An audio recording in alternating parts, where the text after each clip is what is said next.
السلام، آج کے ہمارے درس قرآن کا موضوع ہے بد نظری مردوں عورتوں دونوں کے لیے حرام ہے۔ اسی طرح بدکاری کا اور فحشکاری کا ارتکاب کرنا مردوں اور عورتوں کے لیے دونوں کے لیے حرام ہے۔ آج کے درس قرآن کا موضوع آپ نے سمجھ لیا کہ بد نظری اور بد نگاہی مردوں عورت دونوں کی طرف سے ناجائز ہے۔ اسی طرح فحشکاری، بدکاری اور زناکاری چاہے مردوں کی طرف سے آغاز ہو چاہے عورتوں کی طرف سے آغاز ہو، یہ بالکل حرام اور کبیرہ گناہ کا ارتکاب ہے اور جہنم میں لے جانے والا کام ہے۔ اس سلسلے میں اللہ تعالیٰ کا فرمان عالی شان سے بات کر لیں۔ اللہ تعالیٰ نے مردوں عورتوں دونوں کو مخاطب کیا ہے اور ارشاد فرمایا، پارہ نمبر 18 سورہ نور کی آیت نمبر 30 اور آیت نمبر 31 میں اللہ تبارک و تعالیٰ ارشاد فرماتا ہے، اعوذ باللہ من الشیطان الرجیم، بسم اللہ الرحمن الرحیم، قل للمؤمنین یغضوا من ابصارہم ویحفظوا فروجہم ذلک ازکی لہم ان اللہ خبیر بما یصنعون وقل للمؤمنات یغضضن من ابصارہن ویحفظن فروجہن ولا یبدین زینتہن۔ صدق اللہ العظیم۔ برادر اسلام، پارہ نمبر 18 سورہ نور کی آیت نمبر 30 میں اللہ تبارک و تعالیٰ نے مردوں کو مخاطب کیا، اور پارہ نمبر 18 سورہ نور کی آیت نمبر 31 میں اللہ تعالیٰ نے عورتوں کو مخاطب کیا۔ اللہ تعالیٰ کے فرمان کا ترجمہ سماعت فرما لیں۔ اللہ تعالیٰ مومن مردوں کو مخاطب کرتے ہوئے ارشاد فرماتا ہے، اے پیارے حبیب صلی اللہ علیہ وسلم، تم مومن مردوں سے کہہ دو کہ وہ اپنی نگاہوں کو جھکا کر رکھیں اور اپنی پاک دامنی کی حفاظت کریں، یہی پاکیزگی کے زیادہ لائق ہے۔ بے شک اللہ تعالیٰ پوری طرح باخبر ہے ان اعمال سے جو وہ کر رہے ہیں۔ اگلی آیت کریمہ کا ترجمہ جس میں اللہ تعالیٰ نے عورتوں سے خطاب کیا اور فرمایا، اور اے پیارے حبیب صلی اللہ علیہ وسلم، آپ مومنہ عورتوں سے بھی ارشاد فرما دیں کہ وہ اپنی نگاہوں کو جھکا کر رکھیں اور اپنی پاک دامنی کی حفاظت کریں اور اپنی زیب و زینت کو ظاہر نہ کریں۔ برادر اسلام، ان دونوں آیات کا ترجمہ آپ نے سماعت فرما لیا۔ ان کا مختصر سا مفہوم آپ سماعت کر لیں تاکہ بات بالکل واضح ہو جائے۔ مرد حضرات بھی بد نظری اور بد نگاہی کے کبیرہ گناہ سے اپنے آپ کو بچائیں، اسی طرح فحشکاری کے گناہ سے اپنے آپ کو بچائیں۔ اسی طرح جس طرح مردوں کے لیے بد نظری اور بد نگاہی کرنا اور فحشکاری کرنا حرام ہے، اسی طرح خواتین کے لیے بھی بد نظری اور بد نگاہی اور فحشکاری کرنا حرام اور کبیرہ گناہ کا ارتکاب ہے، جیسا کہ آپ نے قرآن پاک کی آیات اور ان کا ترجمہ سماعت کر لیا۔ مزید اس کی وضاحت کچھ اس طرح ہے، اللہ تعالیٰ نے پہلے مردوں سے خطاب کیا پھر عورتوں سے خطاب کیا۔ مردوں کو جو باتیں ارشاد فرمائی، پہلی بات کہ پیارے حبیب مومنوں سے کہتے ہیں کہ وہ اپنی نگاہوں کو جھکا کر رکھیں، یعنی نگاہوں کو جھکا کر رکھنے کا حکم دیا گیا ہے۔ اگر ایسا کوئی ماحول بن جاتا ہے جہاں بد نظری اور بد نگاہی کا سامان موجود ہے تو مردوں کو چاہیے کہ شرم و حیا کی وجہ سے اپنی نگاہوں کو جھکا کر رکھیں اور ہر طرح سے اپنی نظر کی حفاظت کریں، چونکہ اللہ تبارک و تعالیٰ ایک اور مقام پر فرماتا ہے، یعلم خائنۃ الاعین، اللہ تعالیٰ نظروں کی خیانت کو جانتا ہے۔ نظریں بھی خیانت کرتی ہیں، دائیں بائیں گھومتی ہیں اور خیانت کر جاتی ہیں اور اللہ تعالیٰ کی نافرمانی کی مرتکب ہوتی ہیں۔ اس لیے فرمایا کہ نظروں کی خیانت کو اللہ تعالیٰ جانتا ہے جب وہ خیانت کرتی ہے، اور خیانت کیا ہے؟ یہی بد نظری اور بد نگاہی اور غلط جگہوں کی طرف نظروں کا اٹھ جانا۔ تو پہلی بات تو یہ کہ مردوں کے لیے نظریں جھکا کر رکھنے کا حکم ہے، لیکن جھکا کر رکھنے کا یہ مطلب نہیں ہے کہ بالکل ایسے جھکا کے رکھیں، کوئی بد نظری اور بد نگاہی کا موقع بھی نہیں ہے اور بندے کو ٹھڈا لگ جائے نیچے گر پڑے، یہ مطلب نہیں ہے۔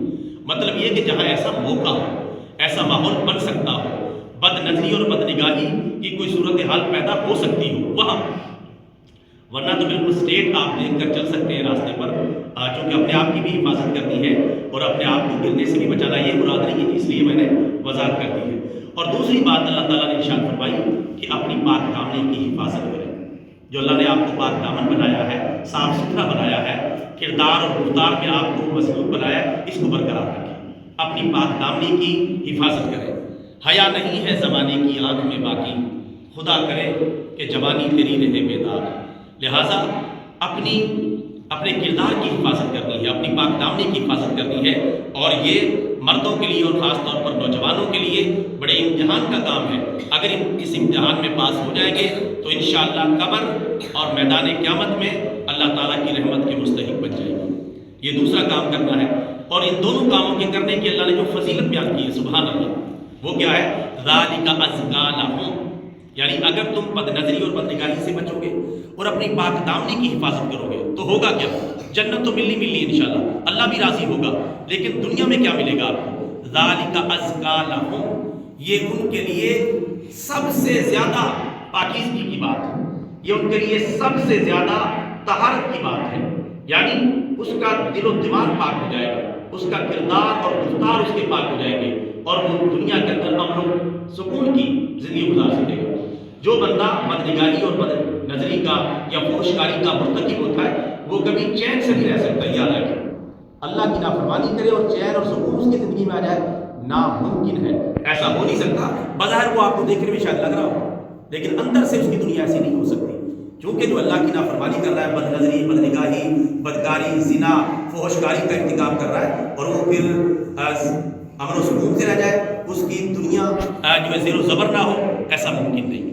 تو یہ اس کے لیے بہت بڑا انعام ہے کہ اللہ تعالیٰ اس کی زندگی میں پاکیزگی پیدا کر دے گا، اس کو نیند بھی آئے گی، آرام بھی آئے گا، زندگی میں سکون بھی ملے گا، اور اس کی جنت تو تیار ہو ہی رہی ہے۔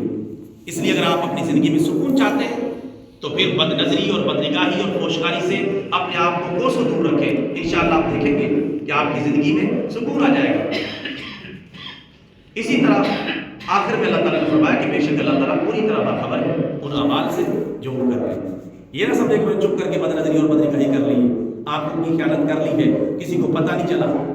اللہ تعالیٰ ہر وقت دیکھ رہا ہے، ان ربک لبالمرصاد، تمہارا رب ہر وقت تمہیں نگاہ میں رکھے ہوئے کہ تم کر کیا رہے ہو، جا کدھر رہے ہو، اور تمہارا کردار کیا ہے، تمہاری سرگرمیاں کیا ہے، اللہ تعالیٰ سب جانتا ہے۔ لوگوں سے چھپ سکتے ہو، اللہ تعالیٰ سے نہیں چھپ سکتے، اور حساب کس نے لینا ہے؟ اللہ تعالیٰ نے، لوگوں نے تو نہیں لینا۔ ہم لوگوں سے ڈرتے ہیں، اللہ تعالیٰ سے نہیں ڈرتے کہ کوئی نہیں دیکھ رہا تو بد نظری اور بد نگاہی کر لی، لیکن اللہ تو دیکھ رہا ہے، اللہ سے شرم کرنی چاہیے۔ اللہ تعالیٰ ہر وقت ہمیں دیکھ رہا ہے۔ شرم خدا، خوف نبی، یہ بھی نہیں وہ بھی نہیں، دن لہو میں کھونا تجھے، شب صبح تک سونا تجھے، شرم نبی، خوف خدا، یہ بھی نہیں وہ بھی نہیں۔ کوئی اپنے اللہ کی شرم کرے اور اپنے پیارے نبی کی شرم کرے اور اس برائی سے اپنے آپ کو بچائیں، زندگی میں سکون آ جائے گا، اور آخرت میں تو جنت کی شکل میں سکون ملے گا ہی ملے گا۔ اس سے ابھی آیت میں اللہ تعالیٰ نے عورتوں کو خطاب کیا، ان سے بھی یہی باتیں ارشاد فرمائی۔ ایک آدھ بات کے اندر فرق ہے، وہ میں عرض کر دیتا ہوں۔ پہلی بات تو اللہ تعالیٰ نے عورتوں سے بھی یہی فرمائی کہ وہ اپنی نگاہوں کو جھکا کر رکھیں۔ اس سے یہ بھی پتہ چل گیا جس طرح مردوں کے لیے بد نظری اور بد نگاہی حرام ہے، خواتین کے لیے بھی حرام ہے، یعنی کہ خواتین اس مسئلے میں آزاد ہیں کہ جس طرح مرضی جس کو غیر محرم کو جس طرح مرضی دیکھتی رہیں، ایسا نہیں۔ تو یہ ان کے لیے بھی لازم ہے کہ غیر محرم سے اپنی نگاہوں کو روک کر رکھیں۔ اب غیر محرم کون ہے، محرم کون ہے، انشاءاللہ کسی دن میں تفصیل سے عرض کر دوں گا نام بنام کہ محرم میں کون افراد آتے ہیں اور غیر محرم میں کون افراد آتے ہیں۔ بہرحال موٹی موٹی باتیں تو سبھی جانتے ہیں، بد نظری سے اپنے آپ کو بچانا خواتین کے لیے بھی ضروری ہے۔ دوسری بات وہی جو مردوں والی ہے، اللہ تعالیٰ نے فرمایا کہ اپنی پاک دامنی کی حفاظت کریں۔ خواتین پر بھی لازم ہے اپنی پاک دامنی کی، عزت کی، آبرو کی، عفت کی حفاظت کریں۔ اللہ تعالیٰ نے جو گوہر نایاب ان کو دیا ہے اس کی حفاظت کریں، انشاءاللہ دنیا و آخرت میں اس کا اجر ہو پائے گی۔ یہاں یہ بات بھی سمجھ لیں کہ اللہ تبارک و تعالیٰ نکاح کا راستہ کھلا رکھا ہے۔ کسی جگہ آپ کو رشتہ پسند آ جاتا ہے جو ہے تو وہاں اچھے طریقے سے بات کر لی جائے، رشتہ کرنا، نکاح کی بات کرنا بالکل جائز، اس میں کوئی شرمانے کی بات نہیں ہے۔ اگر کسی جگہ کوئی رشتہ کسی کو بھی پسند آ جاتا ہے، مردوں کی طرف سے، خواتین کی طرف سے، تو اچھے طریقے سے بات کی جا سکتی ہے، لیکن اس طرح گھات لگانا، بد نظری کرنا، بد نگاہی کرنا، ٹیلی فون نمبروں کا تبادلہ کرنا، آپس میں رابطے میں رہنا، کوئی نکاح نہیں، کوئی تعلق نہیں اور کوئی ایسا معاملہ نہیں، اور اللہ معاف فرمائے گھنٹوں گھنٹوں باتیں کرنا، یہ بالکل حرام اور کبیرہ گناہ کا ارتکاب ہے، جہنم میں لے جانے والا کام ہے۔ سب کو ان کاموں سے بچنا چاہیے. خاص طور پر نوجوان لڑکے اور لڑکیوں کو اپنی پاک دامنی کی حفاظت کرنے کی شدید ضرورت ہے. لیکن یہ کام جو والدین ہیں اپنے بچے اور بچیوں پر نہیں چھوڑ سکتے، خود بھی ان پر کڑی نظر رکھیں اور اس میں کوئی لحاظ نہ رکھیں. چونکہ والدین مضبوط ہوں گے تو انشاءاللہ پورا گھر پاکیزہ رہے گا اور کبھی فتنہ و فساد کا شکار نہیں ہوگا. اس لیے کوشش فرمایا کریں کہ جوان اولاد پر ہمیشہ کڑی نظر رکھیں اور ذرا سی بھی کمزوری دیکھیں تو ضرور ان کو پیار محبت سے سمجھائیں اور سختی کرنی پڑے تو سختی بھی کریں. ایک آخری بات جو اللہ تعالیٰ نے عورتوں کے حوالے سے بیان فرمائی ہے اور جس کی عورتیں سب سے زیادہ متوجہ ہوتی ہیں وہ ہے وَلَا يُبْدِينَ زِينَتَهُنَّ، اور عورتیں اپنی زیب و زینت کو ظاہر نہ کریں. جو زیب و زینت انہوں نے اختیار کی ہے اس طریقے سے کہ جس سے غیر محرم کی نگاہ ان کی زیب و زینت پر پڑ سکتی ہے، چاہے وہ چہرے کا معاملہ ہو چاہے دیگر چیزوں کا معاملہ ہو، تو پھر زیب و زینت کو ظاہر کرنا جائز نہیں ہوگا. ہاں کپڑوں کی جو زیب و زینت ہے، برقع پہن لیا ہے، کپڑوں کی زیب و زینت ہے، اس کا کوئی پرابلم نہیں. ظاہر کپڑے تو انہوں نے پہننے ہیں، پردہ بھی کرنا ہے، نقاب بھی اوڑھنا ہے. اگر وہ خوبصورت ہے پھر بھی اگر کوشش کر لیں کہ بہت زیادہ ایسے بھڑکیلے کپڑے نہ پہنیں تو یہ بہت اچھی بات ہے. لیکن اگر ایسے کپڑے پہن لیے اور اپنے جسم کو پوری طرح ڈھانپ لیا ہے اور کوئی ایسا راستہ نہیں دیا تو ایسے کپڑے پہننا ان کے لیے جائز ہوگا.